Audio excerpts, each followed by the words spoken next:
Hey guys, Rupert the Ranger here. I hope you're having a fantastic day, and I know some people are not. Come this past weekend, a lot of people are not having a fantastic day. And the reason I didn't open with my usual excitement and my usual enthusiasm is because today I want this to be a much different video than what my normal content is, if I have normal content. I don't want to do games. I don't want to do excitement in this commentary. I am going to get passionate at points. That's just how I am with things that I am deeply passionate about. I get loud and I get angry and I'm going to try and keep my thoughts civilized and try and keep objective and stay, kind of calm my emotions a little bit. But if I do start, getting kind of argumentative, just that's how I am with certain things. This video, obviously, you guys know what I'm talking about when I say what I'm going to talk about today. I mean, it's the shooting in Orlando. Everybody's talking about it, and I'm not trying to jump on the bandwagon or anything. I'm not trying to just get views or anything. I don't even know what I'm going to title this video. I'm probably just going to title it My Thoughts on the Orlando Shooting or something simple like that. So I have four pages open from four different news sites. I have BBC, the Huffington Post, CNN, and the New York Times. I have four different sources open, so I have several sources to pull from for information. And basically, I'm going to go down the list and make sure I have all my information correct. So if I say something and I look in the article and it's not true, I will correct myself. So, for anybody who's been living under a rock and hasn't seen social media lately, on Sunday morning, I believe it was Sunday morning at approximately 2 a.m., a gunman by the name of Omar Mateen entered the Pulse nightclub. It's a gay nightclub in Orlando, Florida, this is why I make this video. It hits pretty close to home for me because I'm 2 hours from that location. It's literally right in my backyard. So he went to the club and he went in with a handgun. They didn't say what type of handgun. They just said it was a semi-automatic handgun, a fully automatic AR-15, and he killed 50 people. He killed the most. We have consensus on it now from most news sources. It says he just murdered 50 people, wounded 53 others. So the whole victim count comes up to about 103, 110, something like that. It's the numbers fluctuate from media outlet to media outlet. Some it just happened so sudden. Nobody had time to get any real numbers on it until days later. That's why I make this video now, so now we have some proper sit-down facts rather than breaking news. Because breaking news, the facts keep changing. I'm trying to hold my anger at this. I'm trying to hold my emotions. If you can tell, my voice is kind of shaky at this. I don't like to talk about stuff like this, but I think we need to have a discussion about this. So let me give you the facts and then we can actually discuss, as I usually do with most of my commentaries. I give the facts and then we can discuss. So apparently, according to officials, the worst mass shooting in American history, that's what this was. This was the worst mass shooting in American history. The gunman, Omar Mateen, he went on a shooting rampage in the gay nightclub, and then he was said to be calm and cool as he called the police. He told them that he had allegiance to the Islamic State, praised the Boston Marathon bombers. This is all from the New York Times. I will link all of these pages in the description below so you guys can check my sources properly, as any good academic would do. So he went on what they're calling the worst mass shooting in American history. It left, according to New York Times, 49 people dead, 53 wounded. Chief John Mina of the Orlando Police Department said that the gunman, Omar Mateen, 29 years old, told the police negotiators falsely. They later discovered that he had explosives and accomplices, and he made this thing out bigger than it was so he could take hostages and just kind of gain media attention, I think. I guess he was trying to just stave the cops off for as long as he could just to make it a spectacle. So Mateen eventually made comments saying there would be an imminent loss of life, The chief had a 3-hour standoff. He had some hostages. I think it said that he did have some hostages in the club. Yeah. So they had a 3-hour standoff. They finally killed Omar Mateen, and dozens of people were trapped in the club. So he had hostages. President Obama spoke about this, and he said it appeared the attack was an example of the kind of homegrown extremism that all of us have been concerned about. So this was domestic terrorism. This was now he did say he had ties to ISIS, and he praised other terrorists. But this is homegrown terrorism, guys. Don't get me wrong here. This is the definition of domestic terrorism. He was an American citizen, born in America, raised in America, and then he just decided to murder a bunch of people. And I mean, it's not just because he's Islamic, or it's not because he's a Muslim or anything. That's not why. I mean, there's been plenty of white guys. I mean, they just actually arrested a guy that was going to Indiana, a white dude from Indiana. I'm sorry. He was from Indiana, a gun nut with ties to the NRA and stuff, and he's a proud NRA sponsor, and he had a crap ton of guns. Assault rifles and handguns and a shotgun or two. He had tannerite to make pipe bombs to try and attack the Gay Pride Parade in California. So it's not just Muslims here. There's clearly some kind of twisted religious fundamentalist angle to this. But don't get that wrong, guys. It's not all Muslims doing this. It's not. This guy doesn't speak for all Muslims, just like the white shooters in America have not spoken for all Christians or white people or whatever. Just like, the Black Panthers don't stand for the entire black community, the KKK doesn't stand for the entire white community. There are crazy individuals within these communities that we need to watch out for. So let me keep going here. I'm sorry to get off track, but it says American military forces and intelligence agencies are attacking the Islamic State, other extremist groups, blah, blah, blah. Obama said one of the biggest challenges we're going to have is this kind of propaganda and perversion of Islam, which is very true. And if you think that's just a democratic, evil president's version of it, even Bush, back during 9/11, he made comments that this is not true Islam. Islam is a religion of peace, and there are extremists in every group. Even Bush said this. There's actual video of it. Look it up. So he had, let's see, according to this, it emerged on Monday that Mr. Mateen included frightening statements he made 3 years ago. So this was, literally years ago, that he made comments to his coworkers about ties to terrorism. The result was, of course, the FBI investigating, because that's what they do. He claimed that he had connections to Al-Qaeda, blah, blah, blah. I mean, they have a picture of him up here. It's not his mugshot, it's just it's a selfie. The guy's, this is the most American-looking Muslim dude you could ever think. He's clean-shaven, he's wearing a watch and a jacket and stuff. He looks like a normal guy in this picture they're showing. That's the sickening part about it.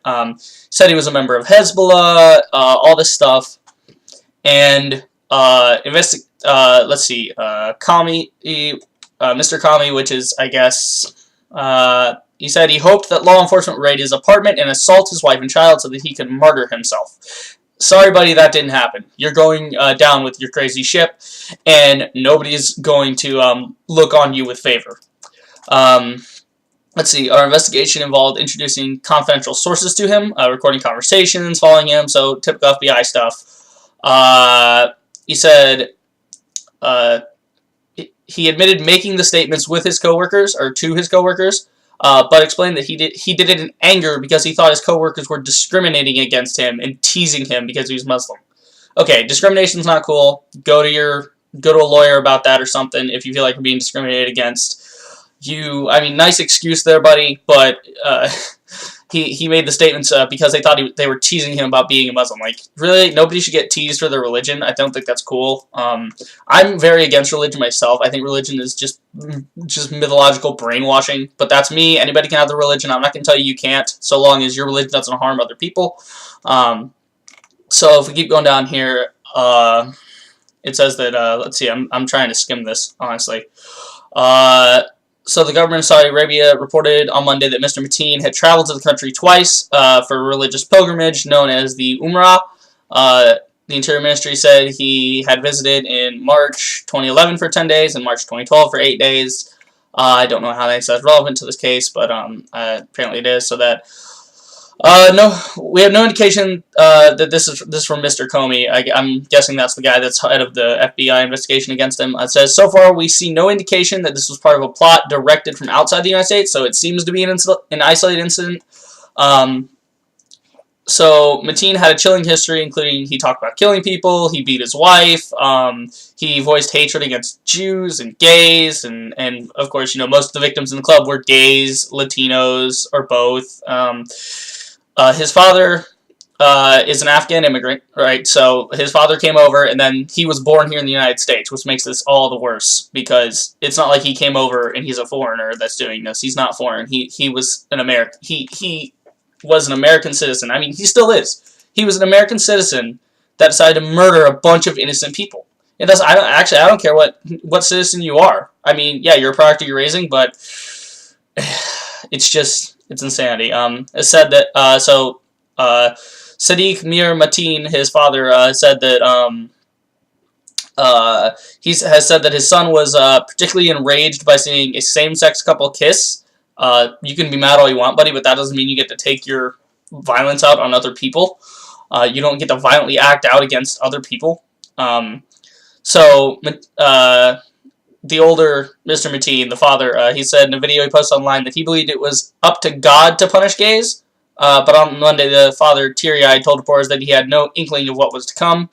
I think in the father's heart, he was trying to kind of say, you know, this is wrong and only God should be punishing these people, which they shouldn't be punished at all from my viewpoint. But from a religious viewpoint, I can see where he's coming from with that. Now, was that the proper thing to say in the wake of this? Probably not. But that's just what he said. That was his statement. If I knew 1%, okay, this is... if I knew 1% about what he was doing, I would have called the FBI, the elder Mateen said. Now, that's pure speculation. We don't know if he would have. It's even speculated that the wife knew, and I think she has actually made the claims herself that yes, she knew, and she actually drove him to the club that night when he, you know, went out and killed all those people, which makes her kind of an accomplice, and I'd like to see some sort of charges brought against her for aiding and abetting a criminal, but, you know, I mean, Stockholm Syndrome and all that, that's going to be a messy case in itself. Chief Mina, so remember the chief, said that an off-duty officer who had been working at Pulse responded to shots fired at about 2 a.m. Sunday night, or Sunday morning, I should say.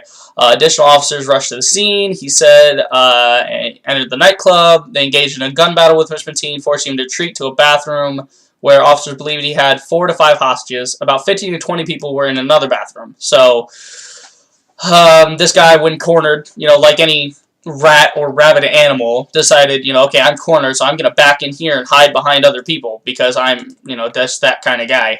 At that time, they were able to save and rescue the other people that weren't in the bathroom with Mateen. That were in the other restroom or behind the bar or something. They could get those people out, which is good on the officer's part. Good job. I commend them for that. That was very well handled. They got a SWAT team in there. They breached the bathroom, and then, you know, like, he barricaded himself. They didn't breach it yet. It says they took... shit, okay. So it says, series of calls, conversations that Mateen had with the guys, declared allegiance to the Islamic State, the terrorist group that took over parts of Syria, Iraq, Libya. He claimed that he was, you know, also with the attackers in San Bernardino, California. If you remember those guys that went on like it was like an entire day, and they killed 14 people in different areas of San Bernardino, and it was just, oh man. He was cool and calm when he made the phone calls, so this is a sadistic, psychotic, crazy individual. Like, this is, I mean, he's a sociopath. If he can talk about killing people and talk about having, I mean, if he can just kill all these people and then call the police and be like, oh yeah, by the way, I've got ties to this, that, and the other, and be so calm about it, that's a clear sociopath. They're emotionless, they're unfeeling, they're simply disconnected and they don't care. So they had a team of crisis negotiators, so the typical response, let's see, they weren't doing a lot of asking, he was kind of just, he was saying he had bomb vests, and this, that, and the other. Finally, Mateen was killed in the shootout with police, and then, now we're here. So, It's gotten up to the tallying mark of 49 people dead and 53 wounded. I know that number, give or take 4 or 5 people here or there for margin of error. Because they can't, unfortunately, they can't get every single little piece of information out because this just happened just a few days ago. It was so recent. So that was from the New York Times. I have the other ones open. Now, I don't know if I'm actually, I mean, they all pretty much say the same thing. I just had them open for various sources. And it seems, yeah, there were a lot of, I mean, they got some of the faces of the victims here. They've got a few names here. I'm not sure if I should say their names. I mean, I would like to, but I'm not going to call them by last name, just in case the family wants to be left alone or anything. So we had victims from left to right. If you guys want to see this, I will post a link, but I'm not going to say their last names out loud. Victims left to right, up and down. For 6 pictures here, we have Edward. And these are all clean. These are all like clean, dressed up men. They look, they're normal dudes. They're not, raggedy or bad looking. They're gay men, so obviously they're gonna look good. Edward, Stanley, Lewis, Juan, another Lewis, and Eric. Most of these are Latino last names, and they have the skin complexion and everything. So I'm not trying to be racist, but they look Latino, and it's been confirmed that some of them were Latino. Edward worked for a company that organized gay cruises. Stanley was a pharmacy technician. He was remembered as kind and sassy. Kimberly, which is she wasn't mentioned in the above pictures, but apparently another victim. Kimberly. So the victims so far, I'm sorry, said that they've named 33 of the victims, 29 men, 4 women. This is at, I'm not sure when this was posted. Hang on. When did they post this article? They posted this article on June 13th. It is now June 15th, so a day later they'd already counted most of the people. So Kimberly, another victim, said she'd recently moved to Florida. She was working as a bouncer at Pulse. So let's see. Lewis worked at the Harry Potter section at Universal Studios, so an average guy. The author J.K. Rowling apparently paid tribute to him online. And Eddie, who is not featured above, he sent his mother a series of texts while inside the club. So while this is going on, this poor guy's, I mean, probably surrounded by bodies or behind a bar under a table or something, and he's texting his mom, and she can't do anything. She can't do anything. Nobody can do anything. I mean, there's no way this just happened, right? And there's nothing we could do about it. I mean, okay. I'm gonna try and keep going here. I don't want to let my emotions get me on this. Not yet, anyway. We'll get to that in a minute. So basically, yeah, these all kind of just say the same thing. He beat his wife, and they're holding vigils, and everybody's standing in solidarity with Orlando, and this, that, and the other. Apparently, one of the 2 guns used by Omar was an AR-15 semi-automatic rifle. So your typical, military. Well, it's the civilian version of the weapon, but it's still. I mean, there shouldn't be a civilian version of the weapon. I'll talk about that in a minute. It fires, according to this, 45 rounds in a minute. It can fire 45 rounds per minute. 26 people were killed in Sandy Hook by the same class of weapon. 0 days wait needed to obtain one in Florida. Now, I'm going to check that real quick just to be completely sure. Because sometimes these media outlets try and rile you up and fudge the truth a little bit. So, just to double check here.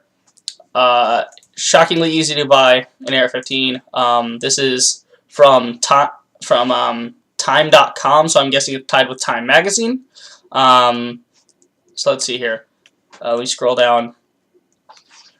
Whoa, that was not supposed to happen. Let me go ahead and mute my audio though for my headphones, because that way if something pops up again, it won't get in the way. So the largest mass shooting, 50 people killed, 53 injured, with an AR-15. The semi-automatic rifle reload quickly, allowing shooters to fire as fast and as often as they can pull the trigger. The rifles are also relatively affordable and widely available. They retail as low as $250 online. That's a very disturbing fact. I mean, this is supposed to be this killing machine, and this thing is, you know, designed to end human life. But hey, you can pick one up for, you know, less than an Xbox Slim. You can buy an AR-15 for, as I mean, at the low end, you can get one for less than the new Xbox Slim. Or the Xbox One Slim, whatever the hell Microsoft is calling it. You know what I'm talking about. It's cheap is what I'm saying.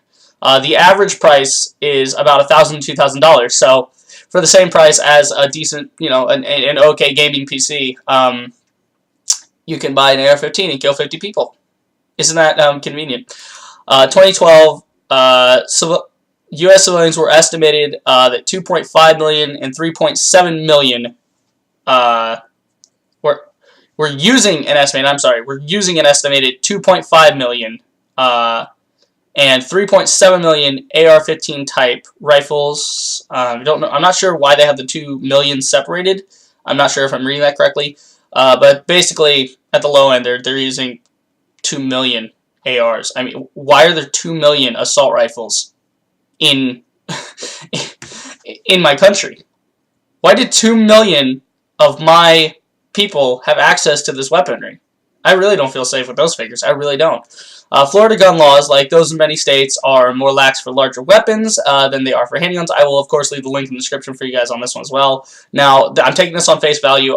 This is a quick fact check, so this is just to get an idea of what it is. So, I don't know. This is just some stuff.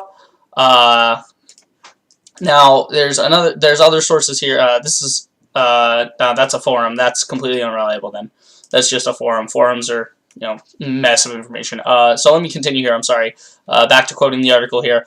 While there is a 3-day waiting period for purchasing handguns, there's no waiting period between purchase and delivery of firearms, such as the AR-15, that require two hands to operate. So basically, if I wanted to go get a 9mm Beretta, they would make me wait 3 days. But if I wanted an M16 or, you know, a 30-06 or something two-handed, if I wanted to buy a frickin' shotgun, you know, if I wanted to go ahead and buy a Remington pump-action shotgun and decided, hey, I just want to waste a couple people today, I can do it. I can just buy that, load it, immediately shoot the store clerk and walk out, and then just start shooting everybody I see. This makes me sick to call myself a Floridian. I was unaware of that law. I was unaware of the facts for how he obtained this weapon before now. I knew he obtained it legally. I didn't know he obtained it the same day. Or, you know, I'm not actually. I'm speculating here that he had the ability to obtain it in the same day. I'm not sure if he did or not. This is obviously premeditated, so he probably obtained it far before that. It's likely the shooter, Omar Mateen, faced few, if any, obstacles when he legally purchased the weapon. So this isn't black market. It's not like one of his supposed terrorist buddies sent him this and told him, you know, Allah be with you, my brother, you know, kill the infidels, and, you know, they were supporting him. No, he legally purchased this on his own.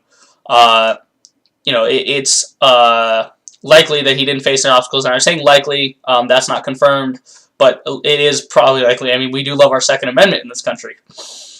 He legally purchased the murder weapon several days before the shooting. Anyone over the age of 18 in Florida can purchase this class of weapon. And the state of Florida does not require would-be gun owners to hold a license to own or buy a rifle, shotgun, or handgun. Prospective rifle carriers need only fill out an identification form and pay $8 for a background check. So a guy that was on the FBI watch list was somehow obtained a military-grade weapon in an afternoon after signing out a form and dropping $8. The guy wrote on a piece of paper his name and his date of birth, and then just gave the guy $10. Said, keep the change. He's not going to need it where he's going, I guess. Oh, I'm sorry, that's my bias speaking. I'm trying to keep objective with this. So it says that Floridian gun owners are protected by law from entering any state registry or keeping any sort of record. That is true. I knew about that. Once you own a gun in Sunshine State, you are not required to obtain a license or register your weapon. I should know about that. My grandfather passed away I think almost 2 years ago to the date, and when he died, he had a collection of rifles, simple rifles, hunting rifles, 22, 308s and whatnot. He had just that he'd accumulated over the years. He didn't fire them often. It was just more of a collection. They were all in working order, though. And one of the and of course, when he died, these got dispersed among his grandchildren as mementos. And I received his 22 long rifle. Now, it's a very fine weapon. I treat it with, the utmost respect, as anyone that holds a firearm should. You should treat it as if it is the deadliest thing on the planet, because it is. And it can hurt it can hurt you by accident, or someone you care about, just in the stupidest instant. Then again, my grandfather also taught me proper gun safety, so I know you don't point it up, you don't point it at anything you're not willing to kill, not maim, not shoot, kill. If you pull a weapon, pulling a weapon like a knife or something is one thing. Stabbing somebody with a knife, okay. But if you pull a gun on somebody, he taught us you'd better be ready to kill that person, because you do not, it's kind of the same way. He treated it similar to, the only way I can think to describe it is the samurai in feudal Japan, how they would treat their blades. If they ever had to draw their blade for any reason, they had a code in the Bushido that said they could not sheathe their weapon again until it had, tasted blood, until blood had been spilled, and that usually meant they had to kill somebody. So it was treated with respect, and yeah, I'm sorry, I got off topic there, but so I don't actually have to have anything registered or anything. I don't have to tell them I have the weapon. I don't have to have a license for it. I don't have to disclose where I keep it or how much ammo I have for it. Nothing. I don't have to tell them anything with that rifle. And that rifle can hold, I believe, approximately 10 rounds, so I could waste 10 people in a row if I wanted to. Easily. Now, am I going to do that? No, of course not. What would I gain out of that? Nothing. I gain nothing. I go to prison. I end a few people's lives. That's not cool. Now, could I do that? Yeah. And nobody would know to watch out for me, because they wouldn't even suspect it. Now, a 22 and all that's different from an AR-15. It's completely different, because it's not specific. It's designed for hunting vermin and maybe some deer or something. But deer are big. They usually go 30-06 with some bolt action, which is completely different. Again, I'm getting off topic. Back to the article. So, additionally, no background checks for gun sales between private individuals. So, if I sold my weapon to a friend of mine, I would have to background check them. I could hand him the weapon. He could give me $500, and that would be the end of it. No special regulation on assault weapons. I wasn't aware of that specific fact until today about the assault weapons. The AR-15 is the most popular assault weapon in the country. Yeah, I knew about that. It's been used in previous mass shootings. As we know, Sandy Hook, they mentioned, San Bernardino. It was used in Sandy Hook, San Bernardino, and only 6 states, including Massachusetts, New York, New Jersey, California, Maryland, and Connecticut, restrict the use of the weapon. Now, we saw how well that worked out for the people in San Bernardino, but that's not saying that they shouldn't try and, regulate this weapon. In 2014, parents of several children murdered at Newtown, Connecticut, filed a lawsuit against Remington, I believe the makers of the AR-15, the Remington Outdoor Company, the parent company of the manufacturer. So the people that actually made the AR-15 report to Remington, and the parents sued them for making the gun in the first place. They allege that the military-style gun never should have been made available to shooter Adam Lanza. However, the 2005 Protection of Lawful Commerce in Arms Act protects gun makers from civil lawsuits caused by misuse of their product, which is completely understandable. I will attest to that. The gun maker should not be held accountable for what is done with the weapon after they have sold it. It's kind of the equivalent of if I have a hammer and I break my thumb because I'm not paying attention, I shouldn't get to sue Home Depot because they sold me the hammer. You see what I'm saying with this? Or if, I had a hammer and then I use it in a murder, somebody shouldn't be able to get to sue Home Depot because I murdered that person with a hammer from Home Depot, right? I mean, that would just be ridiculous. It's exactly the same process, and I don't think gun makers should be able to be sued for that. I do think that there should be a policy in place that says, okay, these guns are illegal, And if we find these guns legally registered, or not legally registered, but if we find these guns on the streets with your serial numbers and your product stamp on it, you will be in trouble because you're not supposed to be doing that. But that we don't have any of those laws on the books yet. I really wish we did, but unfortunately we do not. Sales of the AR-15 have spiked nationally in the wake of mass shootings. Isn't that interesting? The increased demand was likely spurred by lawmakers' threats to limit citizens' access to assault rifles. In Greater Orlando, prices for the AR-15 doubled in the month after Sandy Hook. Guys, you catching on? Are you getting the catch-22 here? People dared, intelligent people dared to have the thought of, hey, maybe these shouldn't be legal. Maybe we shouldn't have people, willy-nilly buying up assault weapons. And what did people do? What did the Republican right do? What did the conservative Democrats do? Whoever it was in Congress or whatever, and in the media, oh, they're gonna take your guns. They're gonna take your guns. You're not gonna be able to defend yourself. They're gonna take your guns.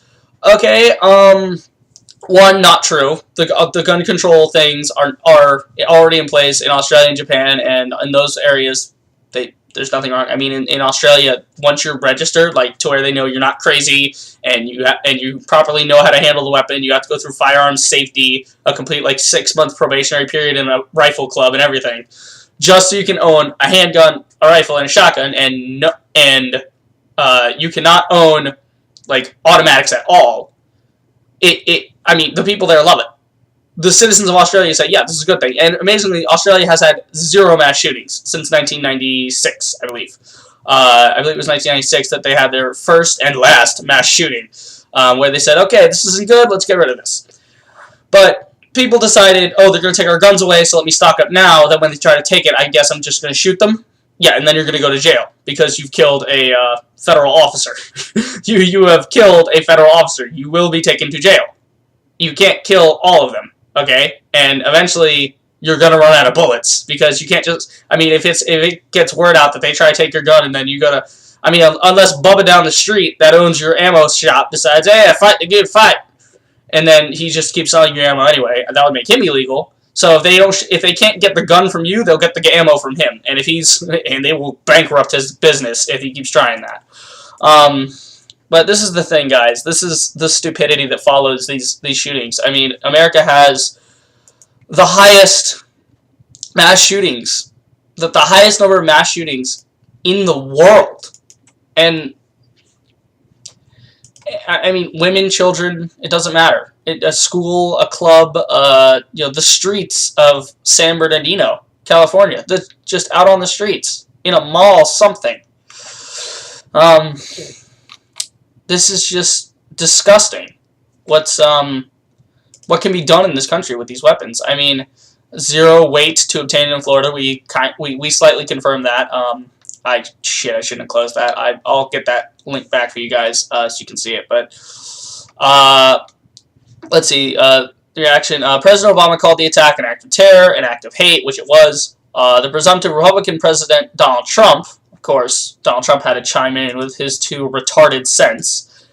Said on Monday that the U.S. needed to stop the flow of Syrian refugees to prevent such attacks. That wouldn't have prevented this attack. This was, again, domestic terrorism. This had nothing to do with Syrian refugees. Trump, that's using it for your own political gain, and this is why I hate Donald Trump. He's a bigot, he's a racist, he's a xenophobe, and he's a piece of shit, and I don't know how he ever got to where he is in politics right now. Trump blamed the Muslim community for not reporting Mateen to the authorities despite suspicions that he was a whack job. Now that you can criticize them. I'm not going to blame them, but it is wrong. If you see suspicious activity, you should report it. That's how they caught the guy from Indiana that was going to California to ambush and attack the gay pride parade there. Because somebody saw, hey, he was hanging around, he looked suspicious, and lo and behold, he was.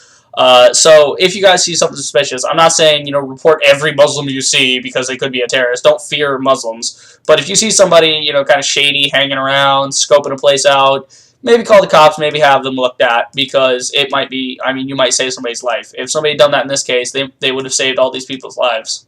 They could have potentially got him before he did anything.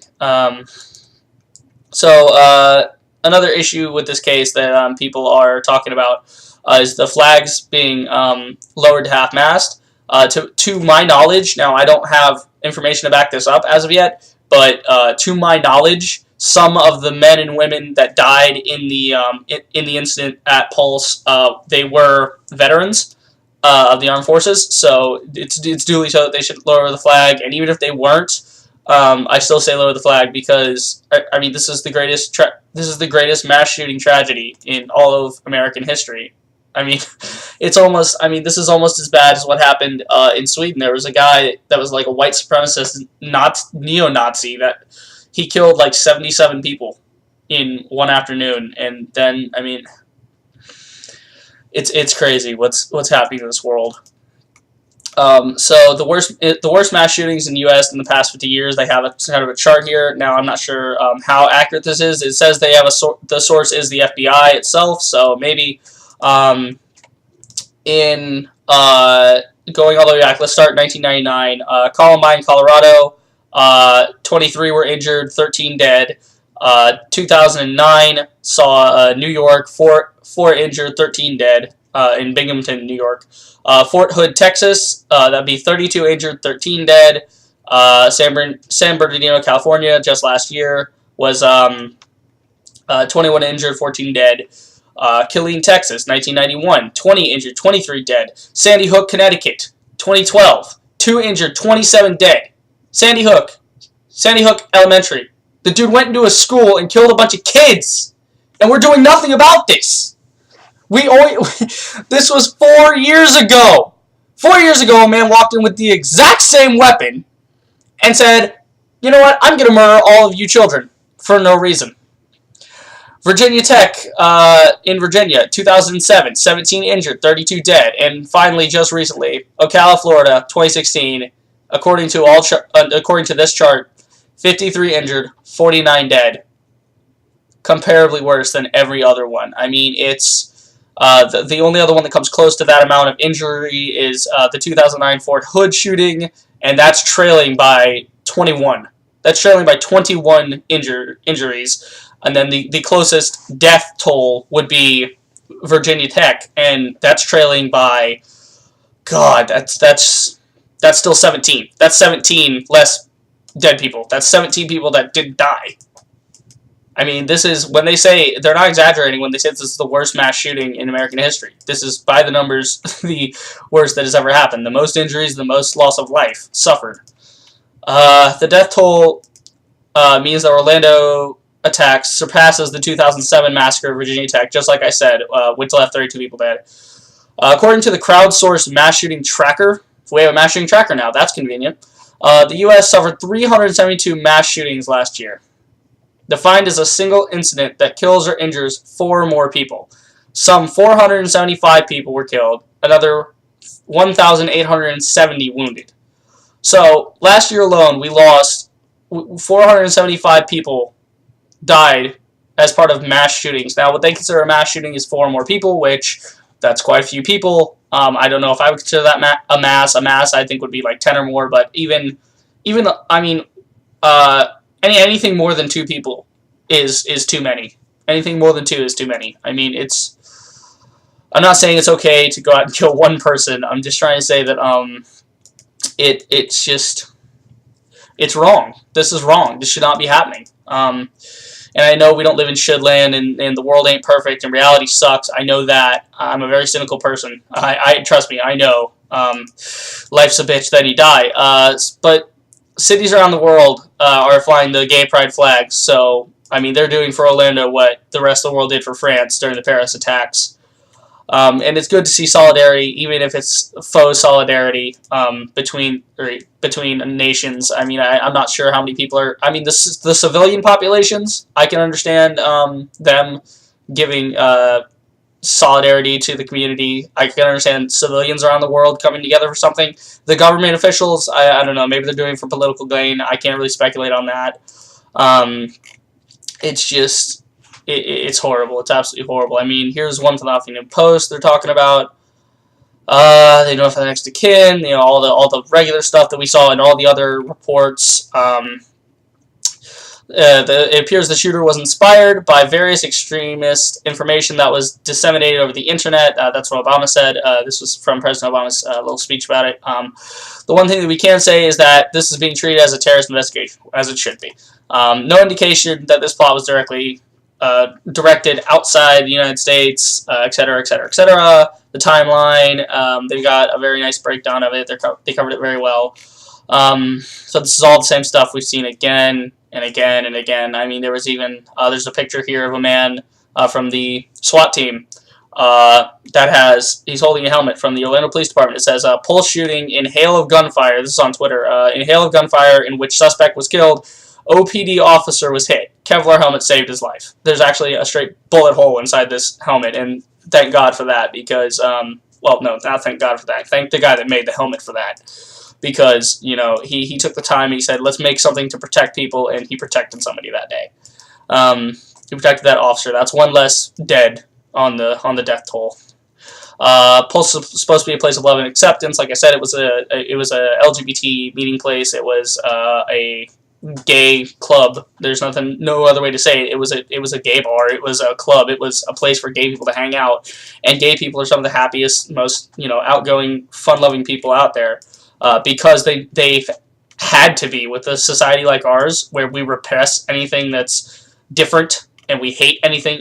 Well, I don't want to say we as like a collective, but I mean we as a culture, as a society. Culturally, we see anything different as a challenge to the social norm, and we don't want to change. And at least, you know, there's enough bigots in this country keeping us down that, you know, it scares people to come out and be open. But the ones that are open are very open. If they're going for it, they're going for it. I mean, they're not half-assing anything. And I respect their courage. I respect their will to go out and be different and say what they want to say and do what they want to do. And, you know, nobody should get shot over their sexual preference. I mean, the way... Now, I'm not saying the father... the father said that, you know, his son was enraged by seeing two men kissing. You can be mad all you want about that.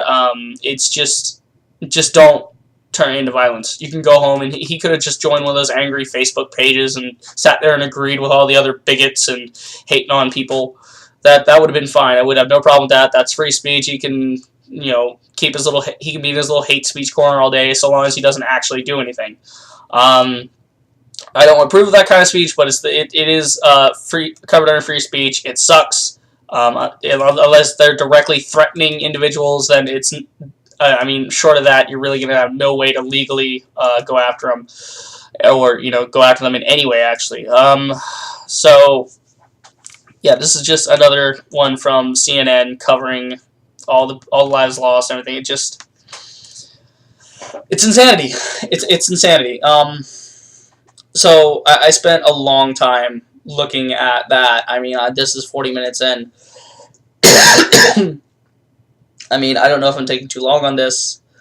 I'm just trying to give you guys the facts and, you know, give you guys proper information. So you guys, I mean, I'm sure everybody's formed the opinion by now that this was shitty and shouldn't have happened, unless you're a horrible person that doesn't deserve to breathe. But hey, you know, that's not my place to tell you whether or not. I can disagree with you all day long, but, you know, I'm not going to come to blows with you over what you say, you know. Now, touch me, that's a different issue. I mean, if you put your hands on me, I might have to get physical, but if you can say, I don't care if you're right in my face screaming at me, I'm not going to hit you, I'm not going to make it violent, I'm not going to cause physical damage until physical damage is done to me, you know.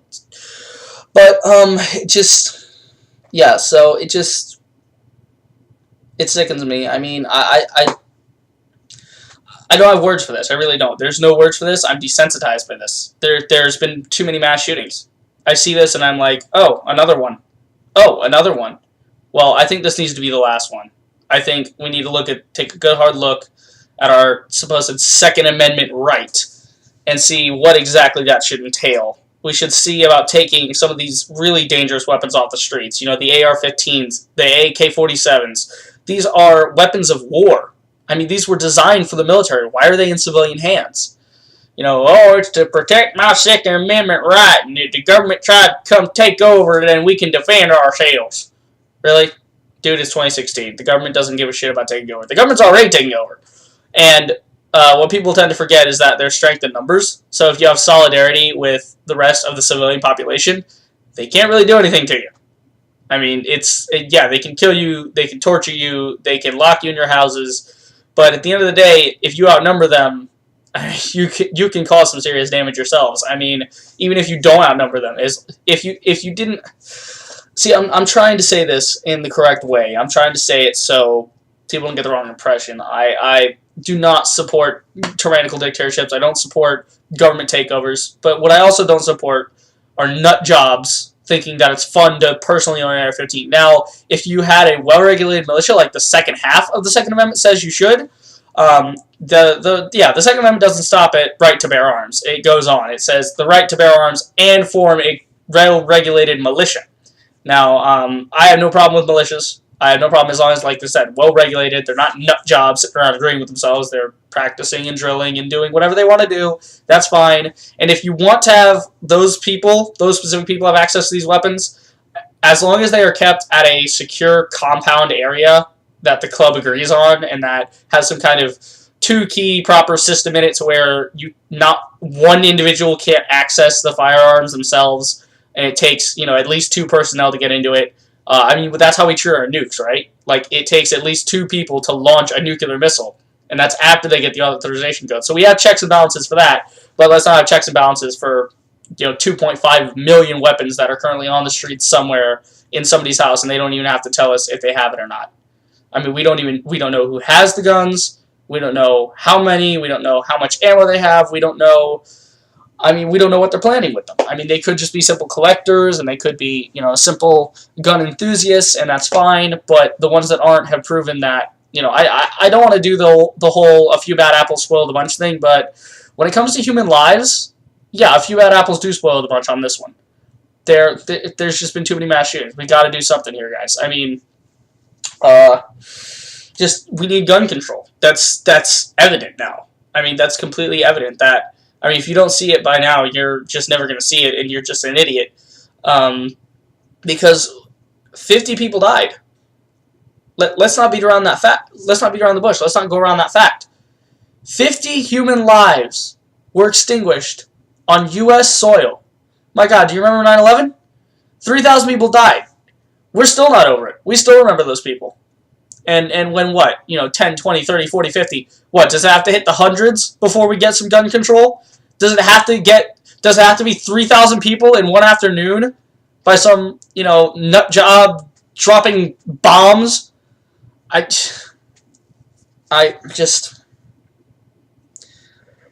mean, 50 human lives. Look at me. Look at me when I say this. Focus on my words.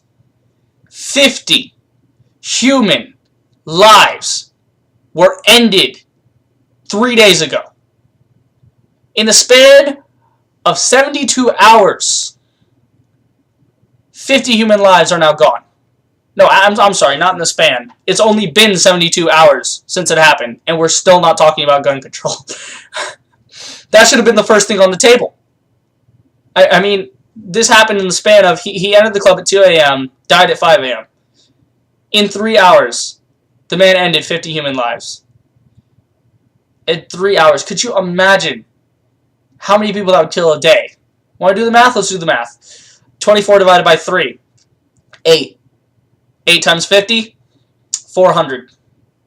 400. Imagine if this happened every hour on the hour.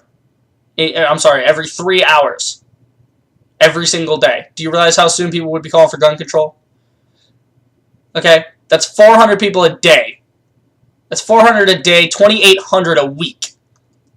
Now, I realize there are things deadlier than guns. There is alcohol, there is tobacco, there is accidental shootings and whatnot that contribute, and there's other things. I mean, people die more from car accidents and whatnot. I know, I get it. I get the statistics on those, but we're not talking about that. We're talking about gun control. We're talking about innocent people being murdered just for living their lives. Just for being who they want to be. Because some religious fundamentalist nutjob had the legal right to own a weapon that is designed to end human life. It's not designed for hunting. It's not designed for target shooting. It was designed to end human life. That's why they built it. That's why any firearm was created. It was created to end another human's life. It's a weapon. Weapons kill. I mean, I know the whole slogan, guns don't kill, people do. And that's true. And that's why we have to be careful as to what people have the guns. I mean, this is a deadly situation. This is a dangerous world we live in now. And if we don't, if we don't watch ourselves, I mean, we could be waking up to this every week. This could be happening, every week from now on. I mean, do you guys see the threat? I mean, after 9/11, what did they do? They said, okay, we're going to beef up airport security. They said, you got to take your shoes off, you get scanned, and you got to, they tighten security. And they said you can't bring whole bottles of shampoo because that could be a bomb or hold explosive material. That's why you can't take that on the planes anymore. You can't have anything sharp on the plane with you, right? And, I mean, we saw the danger there. Why don't we see it now? 50 human lives. Keep that in your mind.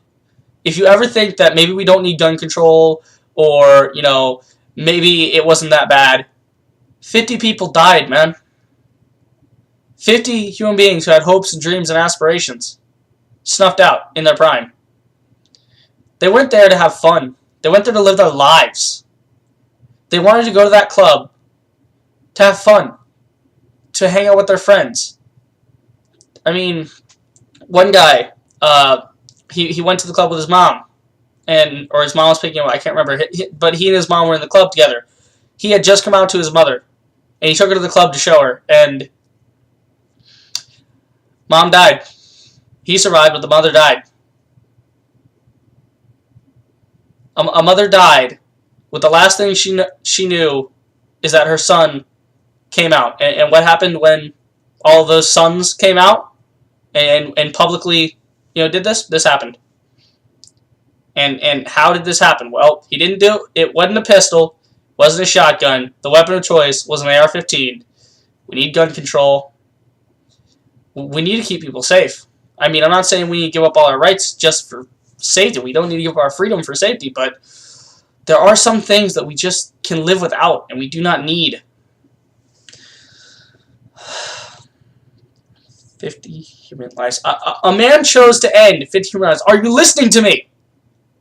A man chose to end 50 human lives. I mean, I don't know if he was planning on 100, 1,000. I don't know how many people he was trying to take out. Maybe he said, I'm going to start with one and see where it goes. I don't know his thought process. And I don't want to know his thought process. I don't want to be in that psycho's mind. Okay?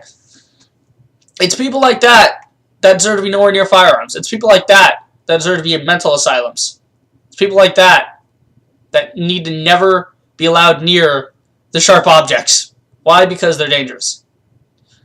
We take clinically insane people and we lock them up for a reason. We're not handing... I mean, those people, we take away their rights for weapons. When someone commits a felony, we take away their right to a weapon. So why don't we do it now? Why don't we just stop it before it began? And I know the argument a million times has been AR-15s. I mean, if you make it illegal, then the criminals will just get it. Okay? If it's illegal and the criminals get it, you know what that makes it? A federal crime. And if you make it a federal crime, then you can punish it a lot more severely. Because then you can say, you weren't supposed to have this in the first place. And the only reason you had this was because you were planning on doing something horrendous with it. And we are now going to charge you as a terrorist, and you will never see sunlight again, because we're going to lock you in a box, and we're going to keep you there for the rest of your days as you rot away. Or, just kill you on scene, like, Omar Mateen and some of the other shooters.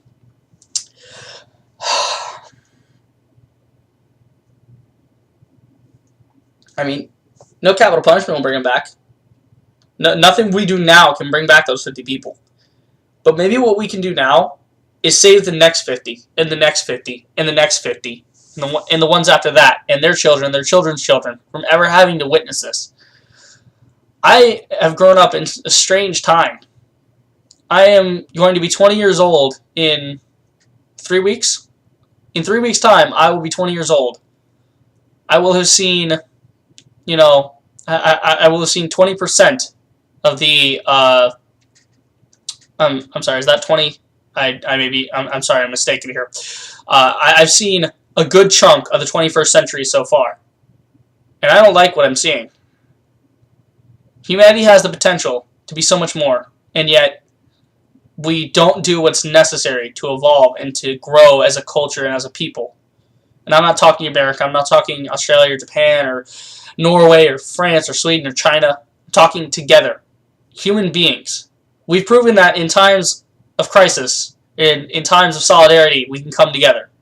And we can be together. And we can unite as one people against hatred, bigotry, racism, and all these terrible things. So why, if we can do it in a time of horrendous action and mass shootings and death, if we can come together during times of distress, why can't we just come together in times of peace? You know, the world would be a lot better if we could just stop fighting each other. And this is one example of 50 lives that would have been saved if we hadn't been fighting each other. If, you know, the hatred hadn't been taught to this man. If somebody would have taken this time, I mean, I realize he's responsible for his own actions, but if somebody would have taken this time in his life to tell him it's not okay to hate somebody because of their sexual preference, it's not okay to hate somebody because of their race or their religion. I mean, that's what America is supposed to stand for, right? We're supposed to be this free land of, you know, cooperation and a melting pot. We're supposed to come together and blend, and everybody can be anything. And that's what our country is supposed to be. Well, newsflash, it's not. Our forefathers had this dream. It's turned into a nightmare. I mean, it just baffles me. So if you have any interest in progress, if you have any rational thought inside your head at all, and you are, you know, voting age, I don't care. I don't even care if you can vote. If you're able to pick up a phone and form a coherent sentence, I want you to call your congressman, your senator. I'm going to do this too. I'm going to call, I don't even know the name of my own state senator. I think it's Rick Scott right now. And I'm going to call him and say, hey, when are you getting on gun control? You know? And I'm going to just do that. I'm done. We have to tell our representatives, we want change. We don't want this anymore. We can't handle this anymore. Please stop. Stop letting this happen. I mean, if you are representatives, you will represent the large majority of the civilian population. The large majority of the population says, we don't want AR-15s. We want gun control. And what do the obstructionists do? What do the politicians that don't want to do? What do the guys in the pocket of the NRA do? No. Second Amendment. Piece of paper talking about black powder weaponry. When our forefathers had no idea man would ever become so brutal as to design such devastating weaponry. And then have it used not on soldiers on a battlefield, but on America's own civilians. On our own people. On any people that were innocent. These weren't enemy combatants in some foreign land, guys. This wasn't some jihadi terrorist in Bangladesh. Okay? This was an act of hatred and terrorism on U.S. soil. Now my question to you, what the fuck are you going to do about it?